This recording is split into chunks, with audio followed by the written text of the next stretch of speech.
नमस्कार, मी डॉक्टर भूषण शानभाग आणि तुम्ही ऐकताय माझी कथा एक होता परमेश्वर. मागच्या भागात आपण ऐकलं की हर्षवर्धननी विंध्य पर्वत ओलांडण्याचा प्रयत्न केला आणि त्याच्यामध्ये त्याचे जवळजवळ 500-550 हत्ती एकंदर मारले गेले. आणि हे सगळं करताना पुलकेशीच्या एकही सैनिकाला जखम सुद्धा झालेली नव्हती. तर पुढे काय झालं ऐकूया या भागामध्ये. 10-12 दिवसांच्या अथक प्रयत्नानंतर अतिशय सावधपणे प्रत्येक लहान सहान गोष्टीकडे लक्ष देत हर्षानं शेवटी विंध्य पर्वत पार केला. त्यातल्या त्यात समाधानाची गोष्ट इतकीच होती की आधीच्या तुकड्यांवर जरी हल्ले झाले असले तरी त्याच्या प्रचंड सैन्याला मात्र कोणी कसलाही अडथळा आणला नाही. कोणी त्यांच्यावर हल्ला केला नाही. डोंगराने मात्र त्याच्या अनेक हत्तींना, घोड्यांना आणि रथांना जायबंदी करण्यात कसलीही कमी ठेवली नव्हती. पाय मोडून आणि मुरगाळून अनेक हत्ती आणि घोडे युद्धासाठी कायमचे निकामी झाले होते. अनेक रथांची चाकं उखडली गेली होती. हर्षवर्धनच्या बलवान समजल्या जाणाऱ्या सैन्याची इतकी हानी एकही चकमक न होता यापूर्वी कधी झाली नव्हती. पुलकेशी किती कुशल योद्धा असावा याची जाणीव हर्षवर्धनला आता पूर्णपणे होत आली होती. पुलकेशीला आणि चालुक्यांच्या युद्धशास्त्रात मागासलेल्या सैन्याला आपली बलवान सेना सहज चिरडून टाकेल या हर्षाच्या आत्मविश्वासाला कुठेतरी धक्का निश्चितपणे लागला होता. विंध्य पर्वत ओलांडल्यावर नर्मदेच्या दिशेनं हर्षवर्धन पुढे निघाला. तिथे कुठेतरी पुलकेशी आपली वाट पाहत आहे हे त्याला पक्क ठाऊक होतं. विंध्य पर्वत ओलांडताना झालेल्या नुकसानीचा पूर्णपणे बदला घ्यायला तो उत्सुक होता. विंध्य ओलांडल्यानंतर हर्षवर्धनची सेना नर्मदेच्या दिशेनं दक्षिणेकडे सरकू लागली. एकदा का आपण नर्मदा ओलांडली की मग दख्खनकडे जाताना कुठलाही नैसर्गिक अडथळा आपल्याला थांबवू शकणार नाही हे हर्षवर्धनला पक्क माहीत होतं. त्यामुळे जरी चालुक्यांनी त्याला विंध्य पर्वतात अडचणीत आणलं होतं तरी तो निर्धारानं विंध्य ओलांडून आला होता. सुरुवातीच्या तुरळक चकमकीनंतर त्याला अडवण्याचा प्रयत्न करायचं धाडस चालुक्यांना दाखवता आलं नव्हतं. त्यामुळे आपण जर आपलं संपूर्ण सामर्थ्य वापरलं तर चालुक्य आपल्याला अडवू शकणार नाहीत हे त्याला उमजलं होतं. त्यानं सैन्याला त्याप्रमाणे आदेश दिले.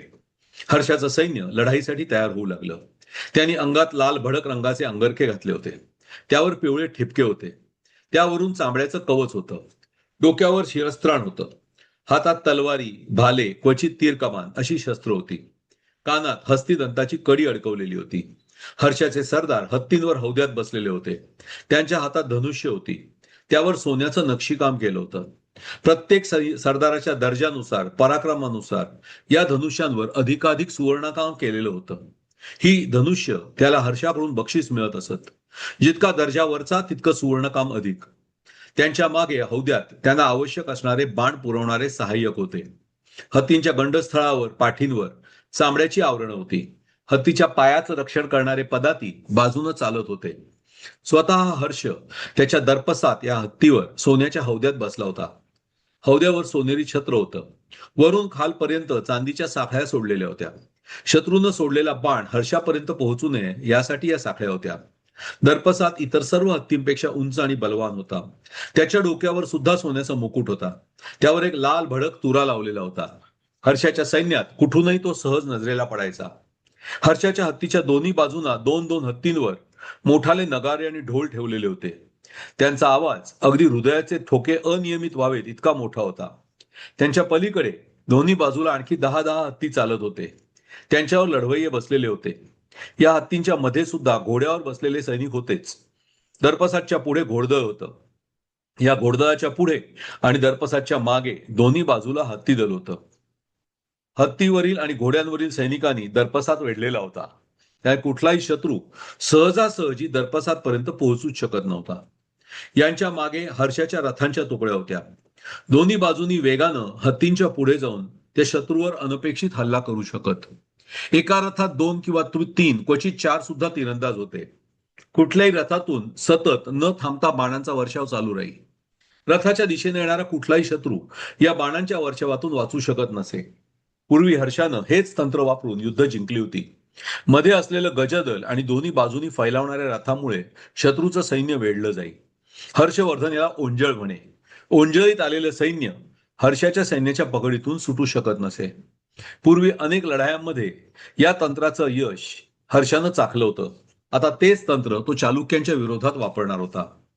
विंध्य उतरून आलेली सेना काही दिवस विश्रांती घेऊन लढायला सज्ज झाली. वीरभद्र आणि सोमभद्र हे हर्षाचे 2 मोठे मानाचे सरदार हर्षाच्या सैन्याच्या दोन्ही बगलांवर होते. त्यांच्या हाताखाली प्रत्येकी 10,000 योद्धे होते. आघाडीवर भंडी आणि सोमवीर होते. पिछाडी सांभाळायला रघुवंशी आणि रामचंद्र होते. ते सुद्धा प्रत्येकी 10-10 हजारांचं नेतृत्व करत होते. त्यांच्या साह्याला इतर कमी दर्जाचे कितीतरी सरदार होतेच. प्रचंड मोठ्या सैन्याचा जमाव नर्मदेच्या रोखानं चालू लागला. ढोल नगारे तुतार्या फुंकल्या जाऊ लागल्या. मध्ये येण्याची कोणाची हिंमत नव्हती. पुलकेशी नदीच्या पलीकडे थांबला असेल आणि आपल्याला नदी ओलांडून त्याच्यावर हल्ला करावा लागेल अशी हर्षवर्धनची अपेक्षा होती. पण त्याला आश्चर्याचा धक्का बसला. पुलकेशीची थोडी सेना आधीच नर्मदा ओलांडून त्याचा सामना करायला पुढे आली होती. या सेनेचा धुव्वा उडवायला हर्षाच्या सेनेला वेळ लागणार नव्हता. हर्षानं त्यांच्यावर आक्रमण करण्याचा आदेश दिला. ढोल नगाऱ्यांचा एकच कल्लोळ उठला. हत्ती लढाईला येण्यापूर्वी सर्व हत्तींना भरपूर दारू पाजलेली होती. त्यांच्या जाणीवा बधीर झाल्या होत्या. जखमांकडे आणि दुखापतींकडे दुर्लक्ष करून त्यांनी पुढे जात राहावं यासाठीच हे केलं होतं. याच कारणासाठी योद्धे सुद्धा थोडी दारू पिऊन आले होते. पुलकेशीच्या सैन्यात काही वेगळं चित्र नव्हतं. तिथे थोडीफार दारू पिऊनच सैनिक जमलेले आहेत याची हर्षवर्धनला खात्री होती. पण दारू व्यतिरिक्त कशाच्या जोरावर समोरचे उघडे वागडे सैनिक लढणार आहेत हे त्याला कळत नव्हतं. पुलकेशीच्या सैन्यात स्थानिक भिल्ल, आदिवासी आणि कोळ्यांचा भरणा होता. अंगात एका लंगोटीशिवाय वस्त्र नव्हतं. चिलखत किंवा कवचाचा प्रश्नच नव्हता. तीर, कमान, भाले आणि तलवारी घेऊन चालुक्यांचं सैन्य दिसत होतं. या भिल्लांच्या मागे चालुक्यांची लुंग्या नेसलेली सेना होती. त्यात सुद्धा घोडेस्वारच अधिक दिसत होते. हत्ती होते पण ते खूप मागे होते. रथ अजिबात नव्हते. पण नदी ओलांडून या बाजूला आलेले फक्त घोडेस्वार आणि पायदळच होतं. हत्ती खूप दूर पलीकडच्या किनाऱ्यावर होते. नदीवर मात्र नावांचे पूल दिसत होते. या पुलांवरूनच पुलकेशीची सेना नर्मदेच्या उत्तरेला पोहोचली होती हे उघड होतं. हे पूल जर ताब्यात घेता आले तर त्यांच्यावरून आपण आपली सेना दक्षिणेला उतरवू शकतो. पण ते सहजपणे ताब्यात येणार नाहीत हे हर्षवर्धनच्या लगेच लक्षात आलं. त्यानं पुलांवर आपली ताकद एकवटायचं ठरवलं. त्यानं वीरभद्र आणि सोमभद्र दोघांनाही बोलावलं. हर्षवर्धन आज्ञा देऊ लागला. तुम्ही पाहताच आहात नदीवर नावांचे 2 पूल आहेत. या पुलांवर ताबा मिळवणं हे आपलं पहिलं काम राहील. याच वेळी नदीच्या पलीकडे गेलेल्या सैन्याला चालुक्यांचा जोरदार विरोध होईल हे सुद्धा उघडच आहे. त्यांना या विरोधाला तोंड द्यावं लागेल. या पुलांवरून पायदळ आणि घोडे जाऊ शकतील. रथ किंवा हत्ती मात्र जाऊ शकणार नाहीत. आपण नदीच्या उत्तरेला आलेल्या चालुक्यांवर हल्ला करू. तुमचा रेटा असह्य झाला की ते पुलांवरून पलीकडे जाऊ लागतील. त्यावेळी जोराचा हल्ला करून त्यांना इथून हाकलून लावायचं आणि तुम्हा दोघांनी पूल पार करून पुलांच्या पलीकडच्या भागावर ताबा मिळवायचा. तिथे आपली एक मजबूत छावणी बसवायची. यासाठी निश्चितच आपल्याला मोल द्यावं लागेल पण हरकत नाही. काहीही करून यातला एक तरी पूल आपल्याला हवाय. पूल एकदा ताब्यात आला की ताबडतोब आपली सेना या पुलावरून पलीकडे यायला निघेल आणि तुम्हाला सहाय्य करेल. प्रणाम करून दोघंही निघून गेले. आघाडीवर असलेल्या भंडी आणि सोमवीर यांनी चालुक्यांच्या सेनेवर पहिला हल्ला चढवायचा होता. ते मागे हटू लागले की वीरभद्र आणि सोमभद्र त्यांचा पाठलाग करणार होते. सैन्य तयार होतं. फक्त हर्षाच्या आदेशाची वाट पाहत होतं. दर्पसातवरच्या हौद्यात हर्षवर्धन उभा राहिला. त्याची नजर चालुक्यांच्या अर्धनग्न भिल्ल टोळ्यांवर होती. आक्रमण म्हणत हर्षानं त्यांच्या दिशेनं हात करताच भंडी आणि सोमवीरची सेना भिल्लांच्या दिशेनं दौडू लागली. पण इतकी बलवान सेना समोर असूनही अपेक्षेप्रमाणे पुलांच्या दिशेनं माघार न घेता भिल्ल चिवटपणे लढू लागले. हातातल्या गोफणींनी येणाऱ्या सेनेचा अचूक वेध घेऊ लागले. सणसणत येणाऱ्या धोंड्यांचा मारा माणसांवर, घोड्यांवर, हत्तींवर होऊ लागला. कित्येकांची डोकी फुटली. अचानक श्रीनिधी एका दगडानं जखमी होऊन खाली कोसळला. त्याच्या डोक्यावर चांगलीच मोठी जखम झाली होती. कसा तरी उठून उभं राहत असताना त्यानं पाहिलं की भिल्ल सेना मागं हटण्याच्या ऐवजी तलवारी सावरत पुढे धावली होती. खाली पडलेल्या हर्षाच्या सैनिकांची डोकी उडवत होती. श्रीनिधीला शेवटचं दर्शन झालं ते हातात तलवार घेऊन त्याच्यावर वार करायला झेपावणाऱ्या, गालावर एक मोठा चामखीळ असलेल्या योद्ध्याचं. हातघाईची लढाई सुरू झाली. चालुक्यांचे भिल्ल योद्धे हर्षवर्धनच्या कसलेल्या सैन्याचा मुकाबला करत होते. चालुक्यांच्या बागदार आखूड तलवारी सहजपणे हत्तीची पोटं फाडत होत्या. एका वारात माणसाची गर्दन छाटत होत्या. भिल्ल शरण येत नव्हते. बराच वेळ लढाई चालू होती. सूर्य अस्ताकडे कलू लागला. चालू असलेल्या चकमकीचा अंत नजरेत येत नव्हता. पण जसा प्रकाश कमी होऊ लागला तसे भिल्ल योद्धे हळूहळू पण निश्चितपणे मागे हटू लागले. हर्षाचं सैन्य सुद्धा दिवसभर लढून थकलेलं होतं. त्यांची हानी नक्कीच पुलकेशीच्या लोकांपेक्षा कितीतरी जास्त होती. अचानक कुठून तरी एक शिंग फुगल्याचा आवाज झाला आणि भिल्लांनी रणभूमीतून पळ काढला. पुलाकडे जाण्याच्या ऐवजी त्यांनी पश्चिमेच्या दिशेला पळून जायला सुरुवात केली. त्यांचा पाठलाग करण्यापेक्षा पूल ताब्यात घेणं जास्त महत्वाचं होतं. हर्षवर्धन दरपसाच्या पाठीवरून सारं पाहत होता. त्याच्या चेहऱ्यावर हसू फुटलं. पूल उद्ध्वस्त न करताच पुलकेशीचं सैन्य निघून गेलं होतं. हर्षाच्या सैन्याला आयताच नदी ओलांडायचा मार्ग मिळाला होता. तुम्ही उत्तम प्रशिक्षित सैन्याच्या ऐवजी स्थानिक लोकांची भरती केली की असंच होणार, हर्षवर्धन बाजूच्या हत्तीवर असलेल्या भंडीला म्हणाला. कसलेले सैनिक असे पूल सोडून गेले नसते. या भिल्लांनी सोडून दिलेला पूल आता आपल्याला मदत करेल. हर्षाच्या आज्ञेप्रमाणे सोमभद्र आणि वीरभद्रची सेना पुलाच्या दिशेला धावली. पुलाच्या दुसऱ्या बाजूला जाऊन त्यांना तिथे पक्की पकड बसवायची होती. 500-600 सैनिक धावत पुलावर चढले. ते पुढे जाऊ लागताच त्यांना वेग कमी करावा लागला, कारण पूल खूपच हलत होता. ते पुलाच्या साधारण मध्यभागी गेले असतील. अचानक काहीतरी गडबड असल्याचं त्यांच्या लक्षात आलं. पुलकेशीच्या सैन्यानं बांधलेला नावांचा पूल एका मोठ्या दोरखंडावर विसंबून होता. तो दोरखंड दक्षिण किनाऱ्यावरच्या सैनिकांनी कापून टाकल्याबरोबर नावा मोकळ्या झाल्या आणि नदीच्या प्रवाहाबरोबर वाहून जाऊ लागल्या. त्यांच्याजवळ वल्हवण्यायोग्य काहीही साधन नव्हतं. पाण्याबरोबर वाहत जाणं किंवा पाण्यात उड्या मारणं हे दोनच पर्याय पुलावर चढलेल्या सैनिकांकडे उरले होते. काही जणांनी पाण्यात उड्या टाकल्या, पण नर्मदा नदी मगरींनी भरलेली, त्यांना आयतीच मेजवानी मिळाली. उरलेले कसे बसे नावांना धरून प्रवाहाबरोबर वाहत गेले. एव्हाना सूर्य मावळला होता. उजेडासाठी त्यांच्याकडे काहीही नव्हतं. नर्मदेच्या खळाळत्या पात्रात अनेक नावा उलटल्या. बाकीच्या 5 कोस पश्चिमेला असलेल्या दुसऱ्या पुलापर्यंत वाहत गेल्या. तिथे जाळ्यात अडकल्या. तिथे त्यांच्या स्वागतासाठी पुलकेशीचं सैन्य हजर होतं. वीरभद्र आणि सोमभद्र दोघांची कापलेली शिरं घेऊन दुसऱ्या दिवशी पुलकेशीचा वकील हर्षवर्धनकडे आला. दक्षिणेत तुमचं काहीही काम नाही. दक्षिणेचा मार्ग चालुक्यांच्या ताब्यात आहे आणि तो चालुक्यांच्याच ताब्यात राहील. आलात तसे निघून जा. नर्मदा ही आपल्या 2 साम्राज्यामधील सरहद्द आहे हे मान्य करा. आम्ही नर्मदा ओलांडून उत्तरेला येणार नाही. तुम्ही दक्षिणेला येऊ नका. नर्मदा ओलांडलीत तर सर्व सैन्याची हीच गत होईल. स्पष्ट निरोप पुलकेशीनं पाठवला होता. तू पुलकेशीचा वकील आहेस म्हणून मी तुला सुखरूप सोडतोय, पण लक्षात ठेव, पुष्यभूतीना कुठलीही भूमी अजेय नाही.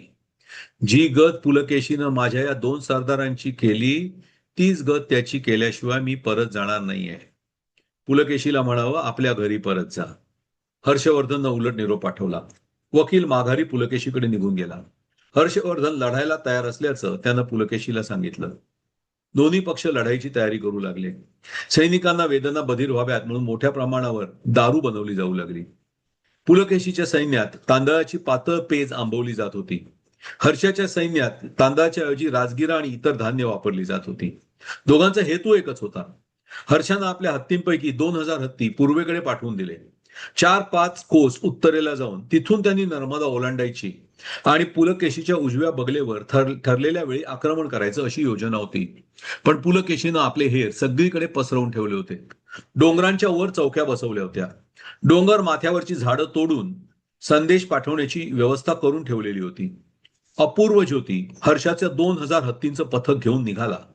तो निघाला खरा, पण हर्षाच्या अपेक्षेप्रमाणे त्याचं नदी ओलांडून जाणं अनपेक्षित राहिलं नाही. हत्ती नर्मदा ओलांडू लागताच पुलकेशीच्या हेरांनी ते पाहिलं. धावत ते जवळच्या डोंगराच्या माथ्यावर पोहोचले आणि तिथे लावलेला चालुक्यांचा पिवळा वराह ध्वज उतरवला आणि भला मोठा तांबडा ध्वज तिथे लावला. त्याचबरोबर तिथे असलेल्या ढोलांवर 5 ठोके वाजवले. मनातल्या मनात 100 आकडे मोजून पुन्हा 5 ठोके दिले. हे त्यांनी 3-4 वेळा केलं. आजूबाजूच्या प्रदेशात आवाज घुमत राहिला. ही धोक्याची सूचना होती. त्यांच्या पश्चिमेला असलेल्या दुसऱ्या डोंगरावर इतक्यात लाल निशाण चढलं आणि तसेच 5 ठोके वाजवले गेले. पुढील डोंगराला आपला संदेश समजला असून आता तिथून संदेश पुढे पाठवला जात आहे याची खूण होती. अशाच पद्धतीनं वेगानं संदेश पुलकेशीपर्यंत पोहोचला. पूर्वेच्या दिशेनं आपल्यावर आक्रमण होणार आहे याची पूर्वकल्पना पुलकेशीला आली. तोपर्यंत सर्व 2000 हत्तींची नर्मदा ओलांडून सुद्धा झाली नव्हती. नर्मदेच्या गढूळ होत जाणाऱ्या पाण्यानं पुलकेशीजवळ मोठ्या प्रमाणात हत्ती पाण्यात उतरले असल्याची चुगली केली. हर्षाचं आक्रमण गुप्त राहिलं नव्हतं. पुलकेशीचं एक खास हत्ती विरोधी सैनिकांचं पथक सैन्याच्या पूर्वेकडे आलं. त्यांच्या हातात विशेष आयुधं होती. मोठाल्या लोखंडी साखळ्या बांधलेले काटेरी गोळे घेऊन सैनिक पूर्वेच्या दिशेनं चालत होते. याचबरोबर 2-2 लोखंडी सळ्या साखळ दंडाने एकत्र जखडलेल्या होत्या. या सळ्यांना सुद्धा वाकडे आकडे लावलेले होते. बरोबर आत्मरक्षणासाठी ढाल तलवारी होत्याच. हत्ती सहसा मुख्य मार्ग सोडून जात नाहीत. त्यामुळे मुख्य मार्गावरूनच पूर्वेच्या दिशेला पुलकेशीचे सैनिक निघाले. या पथकेच्या मागून थोड्या अंतरावर पुलकेशीच्या पायदळातले 2000 सैनिक निघाले. हत्ती दलाच्या साथीनं इतर सैन्य असणारच त्यांचा बिमोड करण्यासाठी. थोड्याच वेळात जंगलातील रस्त्यांवर काटक्या फांद्या मोडल्याचे आवाज येऊ लागले. हत्ती जवळ येत असल्याचं ते चिन्ह होतं. पुलकेशीचे सैनिक आजूबाजूच्या झाडीत शिरून लपून बसले. येणाऱ्या हत्ती दलाच्या पुढे पायदळ होतं. त्यानं कसलीही जाणीव होऊ न देता पुढे जाऊ दिलं गेलं. मागोमाग आलेल्या हत्ती दलावर मात्र या विशेष पथकाला हल्ला करायचा होता. वेगानं चालत जाणारे हत्ती पथक नजरेत येऊ लागलं. आता त्यांना नुसतं अडवण्याचीच नव्हे तर माघारी पळवून लावायची गरज होती. अचानक हत्ती दलाच्या उजव्या दिशेनं बाजूला झाडीत तुताऱ्या फुंकल्या जाऊ लागल्या. वेगानं जाणारे हत्ती थबकले. त्यांची नजर उजवीकडे वळली आणि डावीकडच्या झाडीतून त्यांच्यावर जोरदार हल्ला चढवला गेला. झाडीतून धावत आलेल्या हत्तीविरोधी पथकानं लोखंडी साख्या लावलेले गोळे गर गर फिरवून हत्तींच्या पायांच्या दिशेनं मारले. साख्या पायांभोवती गुंडाळल्या गेल्या. साख्या लावलेल्या आकड्या असलेल्या लोखंडी सळ्या सुद्धा अशाच पद्धतीने हत्तीच्या पायात गुंतू लागल्या. पायातील साख्यांमध्ये अडखळून तोल जाऊन हत्ती धडाधड खाली पडू लागले. पुढे गेलेल्या पायदळाला याचा सुगावा लागताच ते माघारी वळले, पण त्यांच्यावर पुलकेशीच्या पायदळ सैनिकांनी हल्ला चढवला. सगळीकडून होणाऱ्या अनपेक्षित हल्ल्यामुळे अपूर्व ज्योती भांबावला. ज्या हत्ती दलावर त्याची भिस्त होती ते पूर्णपणे नाकाम झालं होतं. खाली पडलेल्या हत्तींना उठायला जमत नव्हतं. पुलकेशीचे लोक लांब सळ्यांचे भाले त्यांच्या शरीरात घुसवत होते. भाला खुपसलेल्या हत्तींना प्रचंड वेदना होत असाव्यात, ते गडबड लोळायला लागले. पुलकेशींचे सैनिक आणखीच आक्रमक होत होते. हातातल्या बाहेरच्या बाजूला दात असलेल्या वाकड्या तलवारींनी हत्तींची पोटं फाडत होते, सोंडा छाटून टाकत होते. हत्तीची पोटं फाटून आतली आतडी बाहेर येत होती. हत्ती मोठमोठ्यानं चित्कारत होते. आरडाओरड्यानं वातावरण भरून गेलं. काय होतंय कोणालाही कळत नव्हतं. थोड्याच वेळात अपूर्व ज्योतीची सेना स्वतःला सावरून तयार व्हायला लागली, तोवर पुलकेशीचे सैनिक निघून गेले होते. हल्ला थांबल्यावर अपूर्व ज्योतीनं झालेल्या नुकसानाचा अंदाज घेतला. पुलकेशीचे 30-35 लोक तरी मारले गेले होते किंवा जबर जखमी होऊन पळू जाऊ शकले नव्हते. जखमींना अपूर्व ज्योतीच्या लोकांनी ताबडतोब मारून टाकलं. पण अपूर्व ज्योतीचे 450 हत्ती मेले होते किंवा जबर जखमी झाले होते. त्या व्यतिरिक्त अनेक हत्ती पडल्यामुळे त्यांच्या पायांची किंवा बरगड्यांची हाडं मोडली होती. त्यांना मारून टाकणं हा एकच उपाय होता. 300-350 माणसंही मारली गेली होती. हर्षवर्धनला कसं तोंड दाखवायचं या विवंचनेतच अपूर्व ज्योती माघारी वळला. पुढे जायची हिंमत त्याची राहिली नव्हती. हा भाग इथेच थांबूया. पुढच्या भागात ऐकत राहू लढाई कशी झाली. ऐकत राहा एक होता परमेश्वर. धन्यवाद.